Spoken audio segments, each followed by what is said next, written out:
And welcome everybody to the 29th episode of the Hashtag Invest This podcast.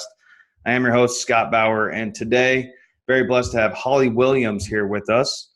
A little bit about Holly. She's more concerned about keeping more of what you earn. At 50, she discovered that there is a better way to invest in cash flowing, tax-friendly, and most of all, totally passive real estate. Her retirement strategy is built around that, not commercial funds and annuities like most financial advisors will tell you. She shares what she does and invests with other accredited investors as well. So she's a partner in over 100 million in multifamily apartment communities, as well as single-family homes and land holdings in the New Orleans, LA, New York, and also has passive investments in Ohio, South Carolina, and Texas. She holds a bachelor's and a master's in advertising communications from Texas Tech and was named Outstanding Alumni of the College of Media and Communications in 2011. She's a native Texan, but has lived in New York City for the last 27 years and is married to Joseph Roller, NYPD sergeant in the year 2000, and they have a beautiful 14-year-old daughter, Mary Quinn, which explains the company name. And at the end of the day, it's all for her anyway. So Holly, welcome to the show. How are you doing today? I'm doing great, Scott. It's good to be here. Thank you for having me. You're very welcome. Why don't you go ahead and give the listeners a little bit more about your background, more than what I shared, and kind of what you're focused on now? Well, it's really pretty simple.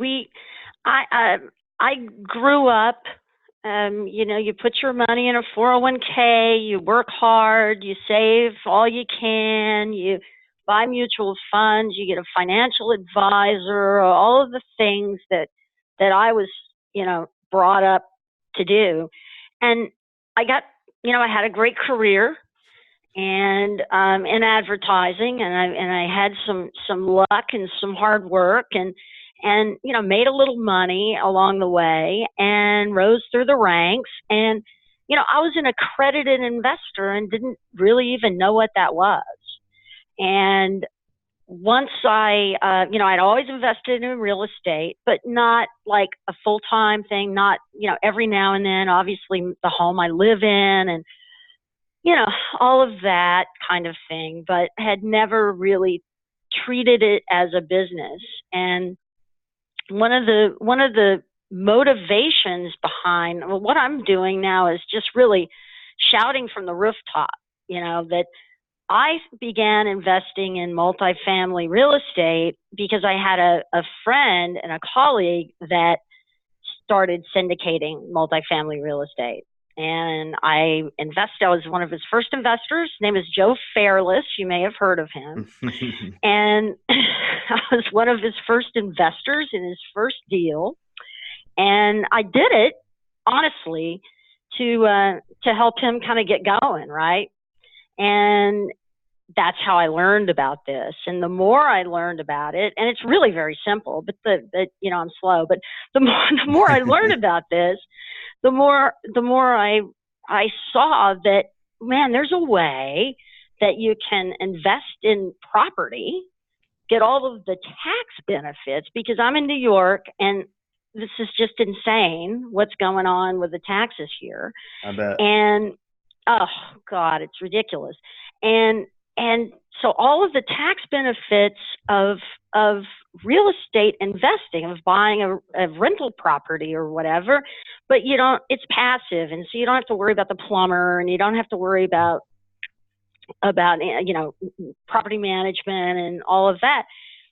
And I just didn't know that those kinds of opportunities existed. And then through the course of investing in projects like this with people that are really like-minded. I just learned so much, and it really is a club almost that I at least was never invited to, because I don't have $20 million for a Goldman Sachs account or whatever. Right. And so it's really, sort of a secret, and I don't want it to be a secret anymore. Right. Yeah. I think that, it's very daunting to people because they think, oh gosh, how do I buy this you drive by an apartment complex, maybe you live in one, and how am I supposed to buy that? There's no way I can afford that. I can't even, in some scenarios afford to buy my own house, or, to buy other single family houses that are much smaller. So they think that it's impossible for them to be able to invest in those types of deals. And what you're saying is that that's just not the case. It just really isn't. And especially what I like to do, and what I've found is really fulfilling for me, personally and professionally, is I really focus on Class B kind of assets, right? So you look at most of the building that's going on are these luxury apartments and luxury townhomes and high rise this and that. And the people that are the McDonald's managers and the people that, are the security person at the hospital, and that's where the working Americans, they're not, much of that stuff is not getting built. That those types of tenants can afford, and they're good working people, and they want a nice place to live, and we can go in and make them better. Mm-hmm. A lot of the assets that we buy are ones that hedge funds need to sunset or exit from, and so they need to sell them. Lots of family type of ownership. My father bought it, or my grandfather bought it, and now everybody's gone, and I just want my $19 million. Even though it's cash flowing, right? And so it's one of the apartments are one of the few things that you can invest in that you don't have to sell to make money. So you can really make money in day one, and everything else, a stock or anything else, you have to sell it before you make any money on it. It's just crazy. And that's huge. And so let's actually talk about the 3 different ways that you do make money when you're buying or you're investing or syndicating into an apartment complex. And that actually leads me to another question. The listeners might be wondering if they want to invest as a limited partner, basically just as a passive investor, invest into an apartment complex. Do they still get the tax benefits that you would get as the syndicator or as the general partner? And explain that a little bit. Well, actually better, right? Because, and that's why I invest in every project personally, because what happens is that you're investing in real estate. Right. So it's really very, very simple. It's a group of people. We get together and we buy an apartment complex that maybe I couldn't afford myself, but we could all afford together. And someone has to run it, and someone has to take, a big part of the risk, and someone has to manage the day to day. And that's where the general partner comes in. Right. But the limited partner is an investor, and it's just like buying a rental property. Basically, what you're doing, though, is you're part of an entity, usually an LLC, that goes in and buys this apartment complex. And the government makes it really advantageous for us to invest in real estate, right? Because especially most of Congress is invested. Right. Most of our politicians that write the laws are invested in real estate, right? Right. And so even though it typically is an appreciating asset most of the time, the government and our tax laws treat it as a depreciating asset. So you can go in and you this entity buys the apartment complex, and then this entity makes improvements to it and increases the operating income. So we'll go in, we'll build a carport, and people will pay $100 more for a reserved parking space. I mean, very simple, straightforward things like that. Put security in there and make it more efficient operating.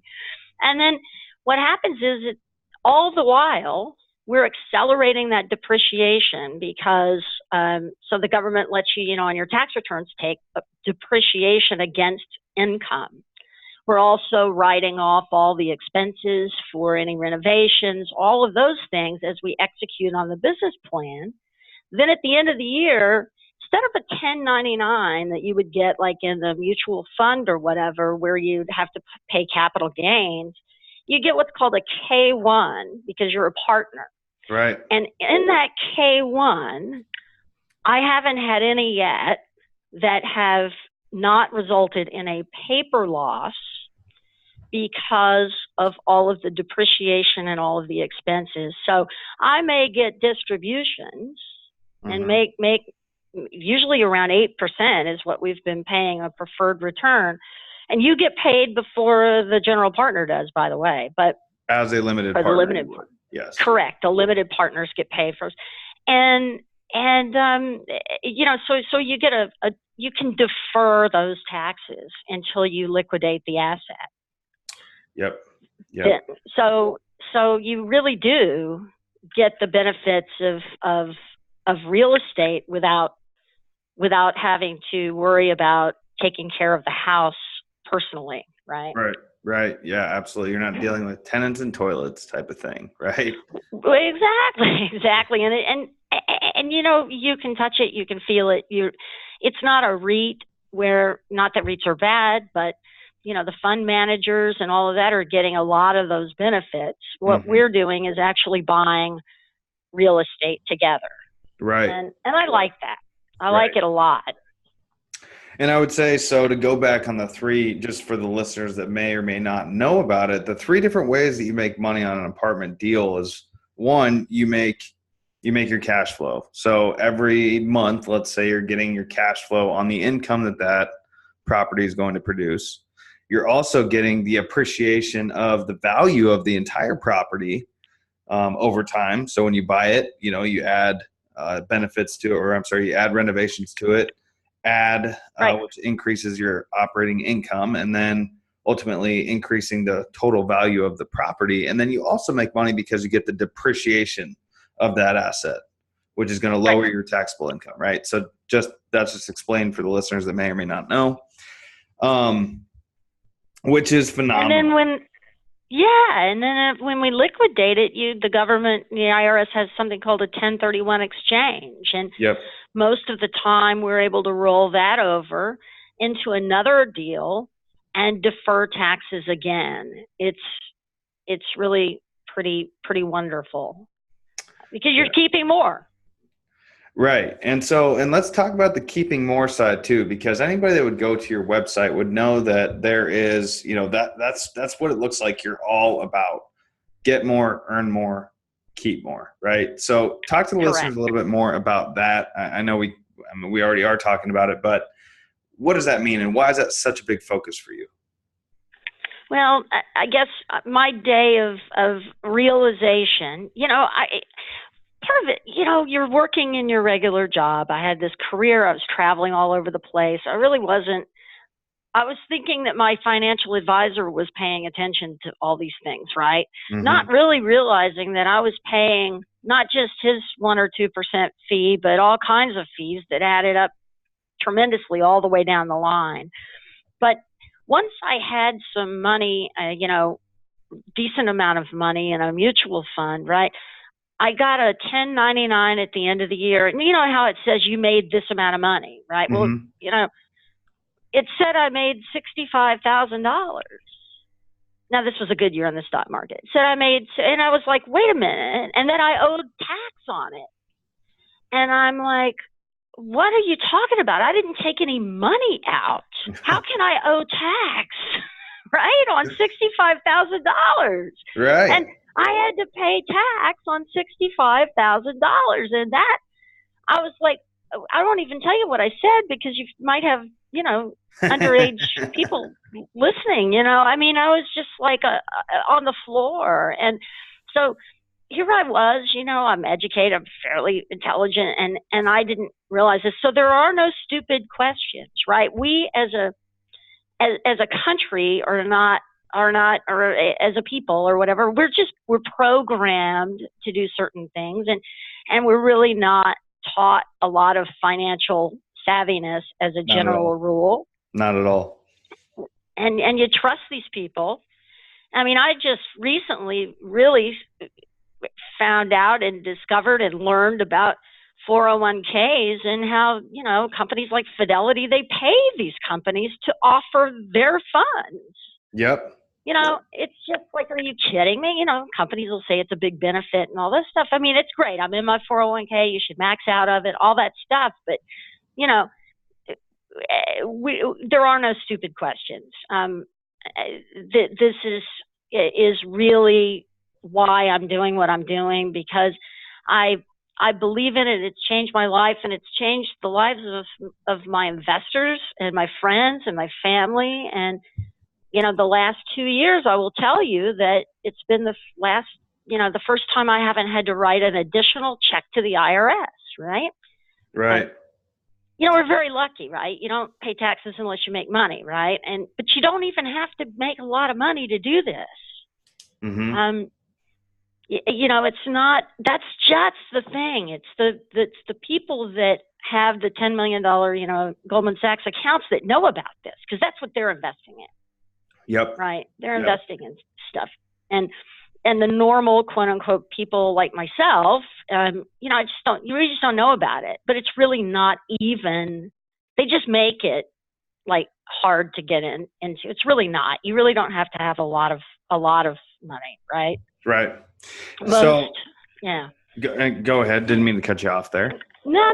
Most of our projects, of course, you have to be an accredited investor for most of these, but there are some that offer or are able to accept what they call sophisticated investors, and right. And so, like anything else, there's a risk. But to me, at least where I am in my little world, this is the safer investment. I mean, it really is. So I can touch it, I can feel it, and if you are careful, if you're careful with the people that you work with, and make sure that they're conservative and focus on cash flow and capital preservation, and not doing a lot of risky things with your money, you can really do well, and it can be a very solid source of cash flow. Yeah, and that's huge. You're right. You can't argue with that fact. It is one of those investments that's almost like a secret out there. It's not a secret, but the world doesn't want you to know about it because, or I shouldn't say the world, seems like financial advisors and things of that, they don't want you to know about it because maybe they can't make money on you on it or from you on it, et cetera. But let's get into the nuts and bolts a little bit about where do you find your properties? You had mentioned that you live in New York City, yet I see that you own properties in Texas, all over Texas, and you have properties all over the place. So what is it that you look for when you're trying to find a property? Yeah, so that's a great question. I look for, if you go to my site, there's a little booklet that I put together on what I do look for. Mm-hmm. And so that's one resource that your listeners might want to go to keepmore.com and download that. But the biggest thing that I look for is the team that's managing the property that I'm working with. Right. And I have relationships with syndicators that have relationships with brokers, and I have relationships with brokers, and so we work together. The biggest thing to me is the team, it's the market, and it's the underwriting. You really have to invest for cash flow and not appreciation, and you really have to make sure that what you're investing in is about that and is about and that you've got a team that can execute on the business plan. And I like them to have skin in the game, actually, because I do. Right. Yeah. And having skin in the game, make sure that, that they're committed, right? They're not going to just take your money and go invest in something that's not going to produce, because they're right there with you, which is huge. Correct. Absolutely. And so I guess when you locate all those different pieces, more importantly, the team, and making sure that the vision for the team is just, is the same as yours as the investor. Were you uncomfortable with investing outside of your own market? Or let's talk about that for a second. I mean, because if you can't go, you'd mentioned earlier in the call that you can go touch it, feel it, but you live in New York City. If you're investing in Texas, of course you could fly there to feel it and touch it, but you're not there on the daily. So how did that make you feel when you're investing outside of where you live? Well, that's why you have to have a good team. Right. And you have to make sure that there's somebody on the ground. You've got a really good management company. That's important. And now it helps. Actually, the first project that I invested in was in Ohio, so it really wasn't in Texas. I happen to be from Texas, which is convenient. Right. But you can do this anywhere. I think that it's about looking at the population and see where they're moving. And unfortunately, I live in a place where the population is dwindling. People are flocking out of the Northeast, and not to say that it's a bad place to invest, or not to say that there aren't pockets that are really good to be in. It all is about, what you're trying to do. And what I've found is that, to me, my objective is capital preservation and cash flow. Mm-hmm. And to do that, it's hard to make the numbers work where I live. So to find it, you got to go somewhere else. And fortunately, there are lots of competent people and people syndicating and people that are good. You just have to be very careful, right? Mm-hmm. But that is an advantage investing passively. If you can get the right team on the ground, then you don't have to worry about it. Yep. That's and huge. You're also with investing in apartment syndications. You're God forbid, you can only lose. You've ever seen the movie The Money Pit? He buys this. I have not. I've seen it, but I have not seen it. So I can picture the cover of it. I've seen it, but I haven't watched the video or the movie. Well, they buy this house and it turns into a money pit, and it costs everything that could go wrong goes wrong and more. You can't lose more than you can't get into a money pit being a passive limited partner, right? You can, so you're not on the hook if it's in a sinkhole or something, but it's not going to be, because I tell you what, the other thing I've learned is that banks don't loan money unless they're pretty darn sure that it's going to get paid back. Right. So that's nowadays. Yeah. Yeah. So, a lot of, you don't want to go with just anybody, but it's important to make sure you have equity. A decent amount of equity. There's no money down and all that is a little, I'm skeptical, right? But if you've got, a conservative team and you've got equity in there, and you pay attention and look at my book on the things that I look for, and if you cover most of those things, I feel pretty confident about. That's what I do. Mm-hmm. Sharing what I do, and I feel pretty confident about it. Real estate from the beginning of time, from the medieval days, right? Owning land was the measure of wealth. Yep. Always has it. It is a universal truth. And every high net worth individual that I can think of has a good part of their assets in real estate. It's very simple. This is an easy way to do that. So, and I can kind of go off of that because Tony Robbins has come out with a few books over the last couple of years, Money Master the Game, as well as Unshakable, which are, the condensed version of Money Master the Game. And he talks about diversification, to not be just have all your eggs in one basket, so to speak. So as far as, multifamily properties go, and that as an investment, it is a phenomenal one. But do you have any other thoughts on diversification? And this is a little bit, I guess, not off topic, but do you feel that you should be, diversified throughout stocks and bonds and all the different things? Or do you feel very, very strongly about the multifamily real estate aspect of it? Yeah, that's a good question. I feel very strongly about multifamily real estate, but I believe, at least for me, I'll talk about me, I want to be diversified, right? I'm not out of the stock market. The stock market's done really well. I don't believe that, Trump tweets and it goes up and he tweets something else and it goes down. I mean, a lot of it makes no sense to me. I can intellectually, I can tell you about P&E ratios and so on and so forth, but a company has a good earnings forecast and the stock goes down, I don't get it, right? Right. So, and then the people that are supposed to be managing it, right? I mean, in what world is it saying, right, that you're supposed to give most of your net worth, all that you've worked for your whole life, to somebody that knowingly tells you that they're not sure how it's going to go? Right.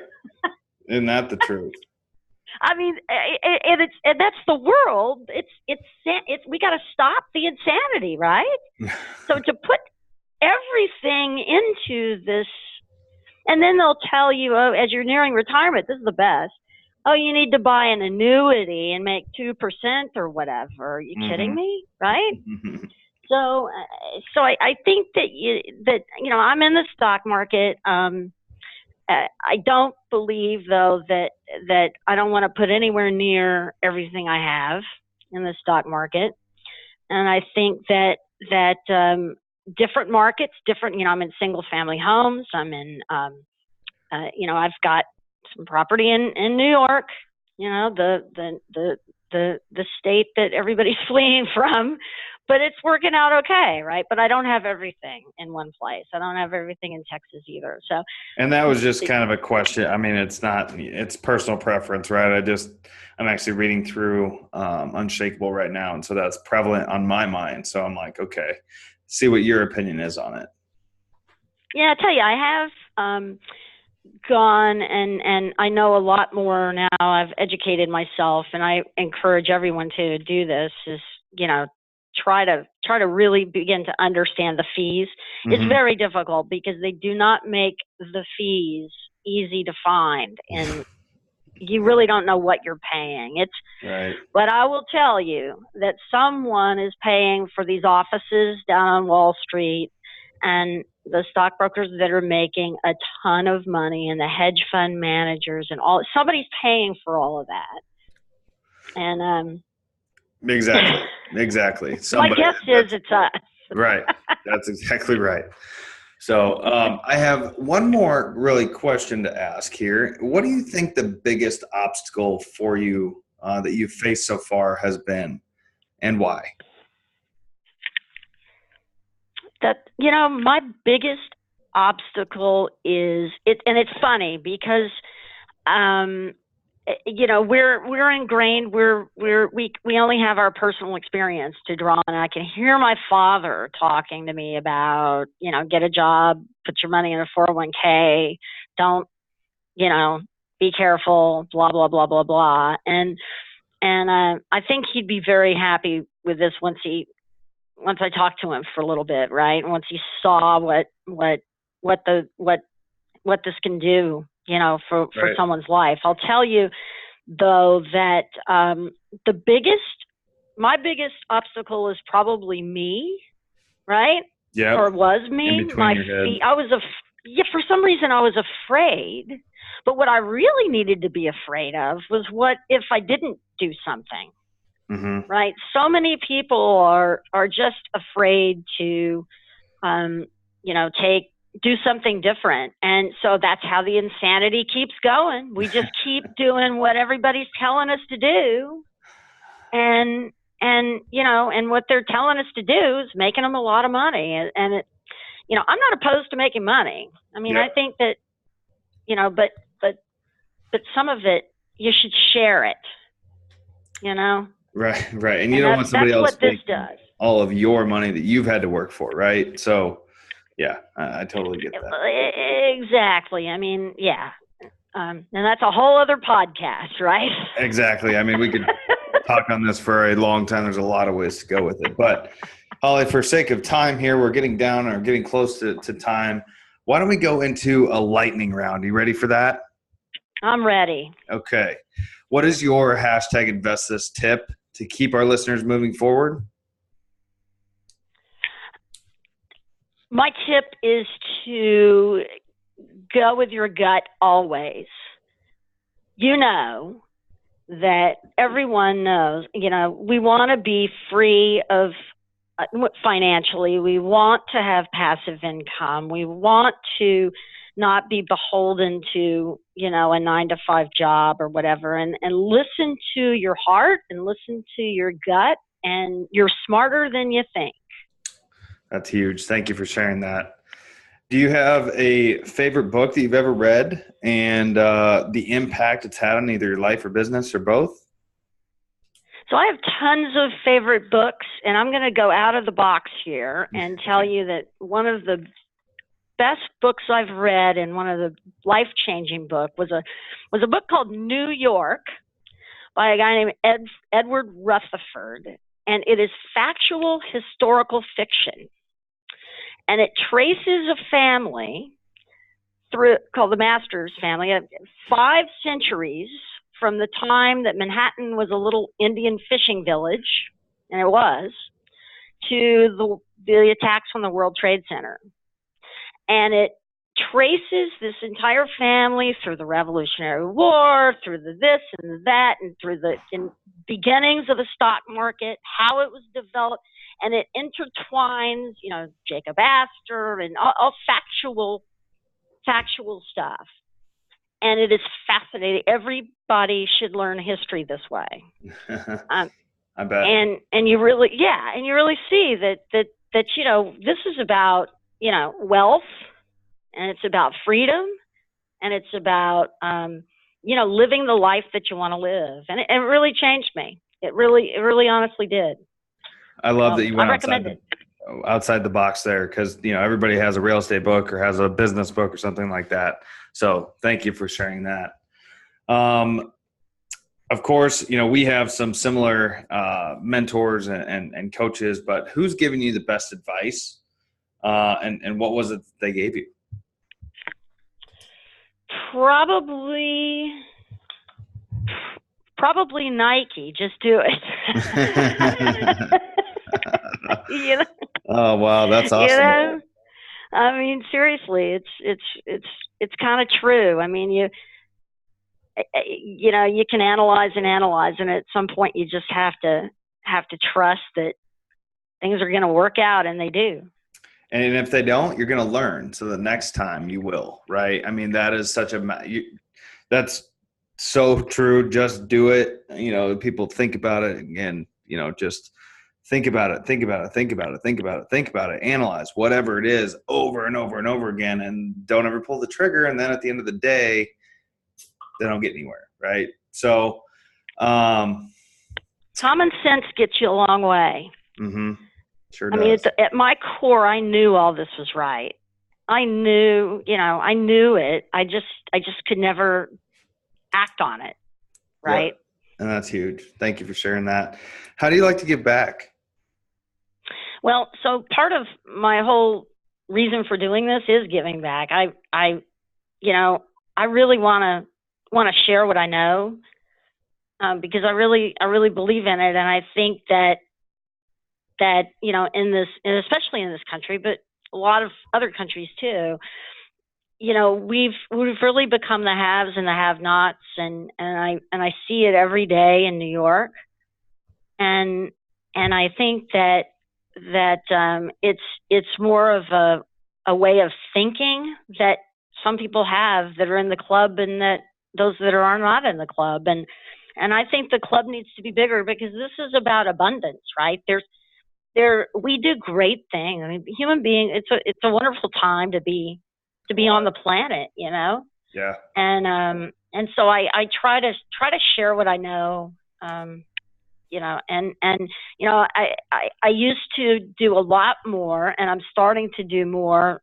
Before I had my own child and my family and all of that, I was a big sister and all of that, and big brothers and sisters, and did a lot of things. And, I'm starting to get more involved in, and there's an orphanage that a friend of mine is involved with that I'm pretty passionate about. And, so there are things in my community helping, people write resumes and go on interviews and that sort of thing that I've been working with. So I'm starting to spend more of my time I think that we go through phases in life, and right now my time, I want to focus it on spreading the word about stop paying, putting everything in one basket, right? Yep. That's huge. Thank you for sharing that. Now, there's a better way. How can the listeners reach you? They want to find out more. I mean, about how to become a limited partner with you, or how to get into investing, or anything about what you're doing, how to keep more of what they earn. Where can they find you? Very simple. Keepmore.com. My company's name is MQ Ventures for Mary Quinn, and you can get me at mqventures.com as well. But the best place to find me is keepmore.com. That is pretty simple, and we'll make sure to include that into the show notes. But Holly, I really appreciate you being here with me today. Kind of sharing your story, how you went from not that long ago getting into the real estate investment side of things on a more permanent basis, or I guess on a full-time basis, and what it looks like and how it's kind of set you free, and how you're trying to spread that word, and we can all do the same thing. Absolutely. Going with your gut is the most important thing. And I appreciate you sharing that, because it's so true. I think that if you just listen to your gut more often, you'll probably do things that you wouldn't regret or the like. So thank you for sharing that. I have never read this book about New York, Ed Rutherford, but I also think that you're right on point there, where we can all learn a little bit about history and ultimately not repeat it, potentially. That's right. That's exactly right. And, just do it, right? Get out there. Stop thinking about it and just go do it. And you probably be surprised at what the outcome turns out to be. You got it. That's exactly right. And I enjoyed it. Thank you for having me on your show. Yeah, absolutely. Appreciate you being here. And I'm sure we'll talk to you again real soon. Excellent. Thanks a lot. Okay, Holly. Have a great day. Bye. Bye-bye. Okay. Bye-bye.